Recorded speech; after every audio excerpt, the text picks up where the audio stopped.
بسم الله الرحمن الرحيم إن الله وملائكته يصلون على النبي يا أيها الذين آمنوا صلوا عليه وسلموا تسليما اللهم صل على سيدنا ومولانا محمد وبارك وسلم صلاة وسلام عليك يا رسول الله صلى الله تعالى عليه وسلم أعوذ بالله من الشيطان الرجيم بسم الله الرحمن الرحيم فإذا جاء وعد أولاكما بعثنا عليكم عبادا لنا أولي بأس شديد فجاسوا خلال الديار وكان وعدا مفعولا۔ پھر جب ان میں پہلی بار کا وعدہ آیا، ہم نے تم پر اپنے کچھ بندے بھیجے سخت لڑائی والے، تو وہ شہروں کے اندر تمہاری تلاش کو گھسے، اور یہ ایک وعدہ تھا۔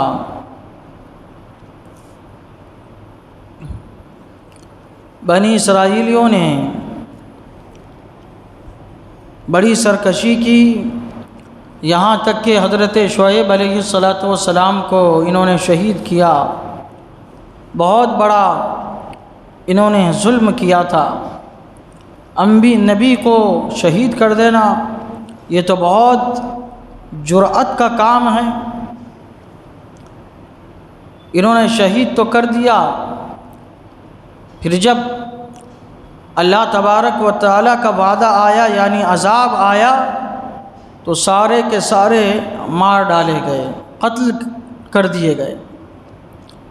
اللہ تبارک و تعالیٰ فرماتا ہے پھر جب ان میں پہلی بار کا وعدہ آیا، ہم نے تم پر کچھ بندے بھیجے۔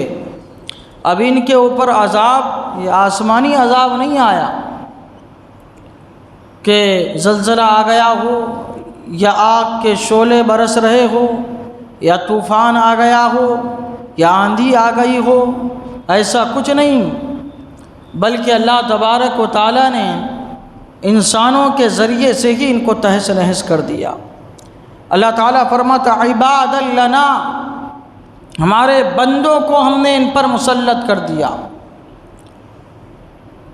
ہمارے بندوں میں سے ان پر ہم نے مسلط کر دیا۔ ہمارے بندوں سے مراد یا تو مسلمان لشکر ہے کہ جب ان کو پتہ چلا کہ ان بنی اسرائیلیوں نے نبی کو شہید کر دیا ہے تو وہ بدلہ لینے کے لیے آئے اور ان سب کو ختم کر دیا، تہس نہس کر دیا۔ یا پھر بندوں سے مراد کفار و مشرکین ہیں کہ ہر انسان اللہ تبارک و تعالیٰ کی عبادت پر مامور ہے، اللہ تعالیٰ کی عبادت کا مکلف ہے۔ بعضوں نے اللہ کو اپنا معبود مانا، لیکن بعضوں نے نہ مانا، بہت سے لوگوں نے نہ مانا، لیکن سب اللہ تبارک و تعالیٰ کی عبادت کے مکلف ہے، معبود ماننے کے مکلف ہے۔ ایک طرح سے سب اللہ ہی کے بندے ہیں، کچھ مانتے ہیں کچھ نہیں مانتے، کچھ عبادت کرتے کچھ نہیں کرتے، لیکن ہیں سب اللہ کے بندے۔ ساری مخلوق اللہ کی عبادت کے لیے پیدا کی گئی۔ تو اللہ تعالیٰ فرماتا ہے ہم نے تم پر اپنے کچھ بندے بھیجے سخت لڑائی والے تھے، سخت طاقت و قوت والے، مضبوط۔ اب یہ کون تھے؟ تو بعض مفسرین فرماتے ہیں کہ سنجاریب ایک بادشاہ تھا، ان کا شمار مسلمانوں میں سے ہوتا ہے، انہوں نے حملہ کیا اور تہس نہس کر دیا۔ اور بعض روایتوں میں آتا ہے کہ جالوت نے حملہ کیا اور ان کو سب کو تہس نہس کر دیا۔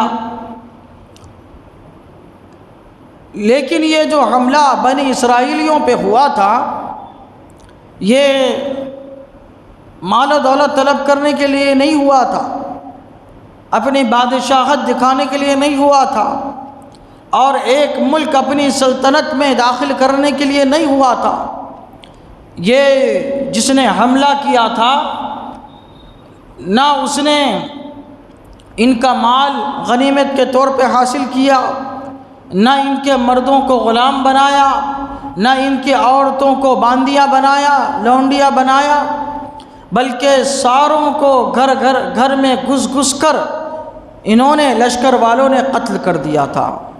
جو تھوڑے بہت بچ گئے تھے ان کو جنگلوں کی طرف بھگا دیا تھا اور ساری ان کے بستی کو آگ لگا دیا تھا۔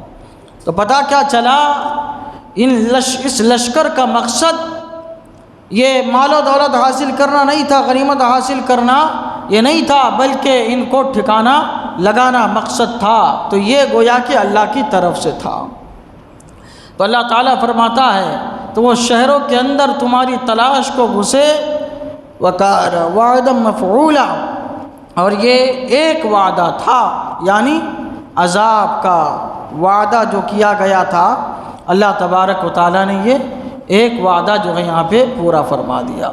اللہ تعالیٰ کی بارگاہ میں دعا ہے کہ مولا تبارک و تعالیٰ قرآن شریف سیکھنے سمجھنے اس کے مطابق ہم سب کو اپنی زندگی گزارنے کی توفیق عطا فرمائے۔